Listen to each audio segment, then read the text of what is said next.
Tarantado ka. Hindi ka na nakatanda! Ay!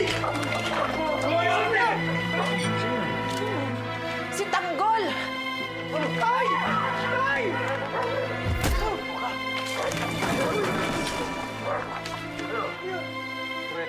Masisan! Pre, tama na, pre. Yan ang ambisyon mo! Maging gago! Ha? Masubukan mo! Ha? Ay, tama na, tay! Marap ka dito! Ay! Ano matapang ka?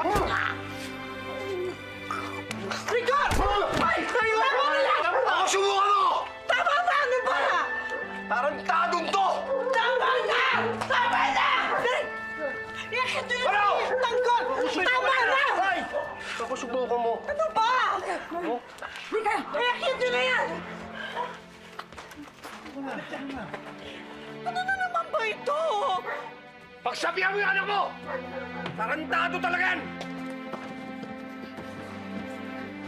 Noy! Kuha ka ng yelo.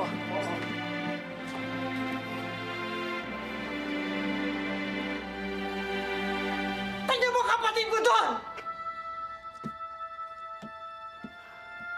Hindi mo naman kailangan saktan ng ganon? Kaya hindi natututo yan eh! Kinukonsinti mo eh! Hindi ko kinukonsente!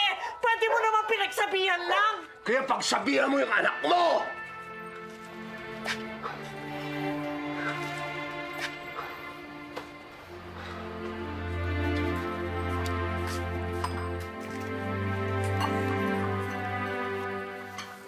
Ayos ka lang ba? Ayos na ako, Loli. Sanay naman ako kay tatay na ginaganap niya ako kahit nung bata ako eh. Ano naman ba kasi ang gulong pinasok mo, Tanggol?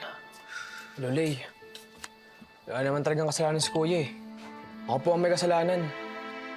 Sa akin po nagsimula yung gulo. Dinaya po kasi ako sa boxing eh.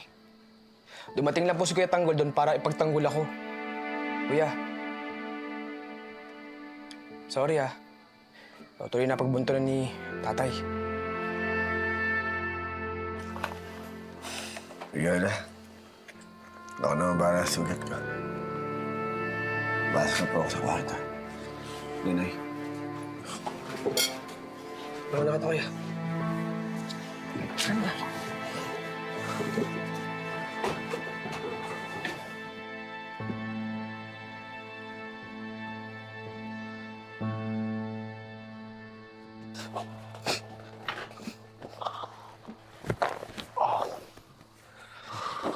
Ikaw eh, David.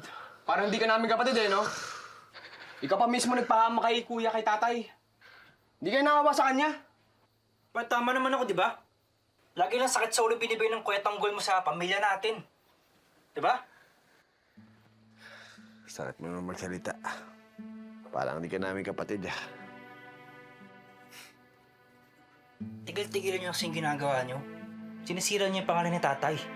Tignan niyo, pag ako naging polis, ako mismo dadala sa inyo sa rehas. Siguraduhin mo muna na makakagraduate ka. Bago mo kang pagsalitaan ng ganyan. Talaga.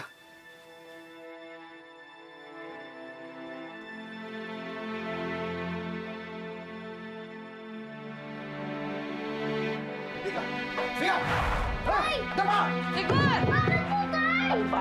Igor, bakit ano nangyari? Bakit? Hoy! Kahit kailan! Ano ba yan? Hindi mo binigyan kayo yan! Tama na po, Tay!